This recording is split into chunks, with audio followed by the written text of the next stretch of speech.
Ay mga tips, gusto nyo bang i-boost, i-optimize ang performance ng inyong cellphone? May uturo ko sa inyong application kung saan magiging smooth ang cellphone natin. So panoorin nyo lang ito hanggang sa dulo ko paano. Tapos, hanapin nyo dito sa search engine yung Z Booster. Yan, tapos search natin. Click nyo yung search. Tapos dyan, automatic mga ka-tips, makikita nyo na yung Z Booster dito. So, click nyo lang yan at install. So, open nyo na to. Start nyo lang. Tapos dyan mga ka-tips, makikita mo yung RAM and then CPU. So, dito mga ka-tips, click nyo lang itong RAM. Tapos click nyo tong usage access, click nyo yung check. Tapos dito sa usage access, hanapin nyo yung Z Booster na application. Click nyo yan.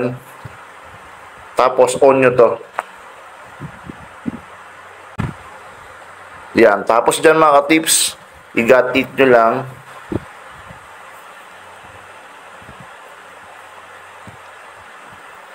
Yan, completed na siya mga ka-tips. Tapos back nyo lang siya. And then dito naman mga ka-tips, meron ditong CPU na nakalagay. Click nyo lang din yan. Yan, ina-analyze nyo na. Yan, tapos dito mga ka-tips, i-got it nyo lang. Yan, completed na siya. Tapos yung mga running apps natin, click natin dito.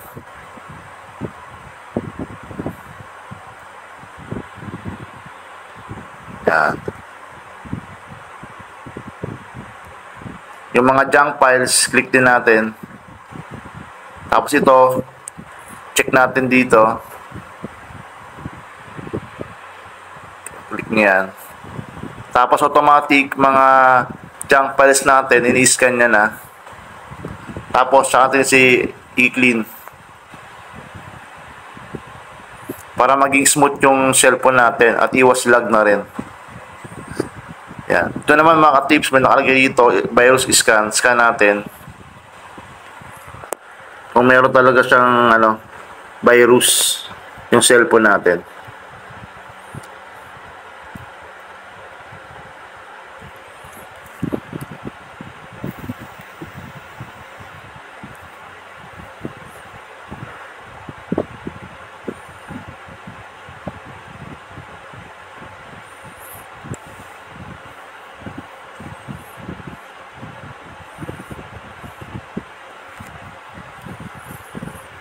So yan mga tips, completed na siya.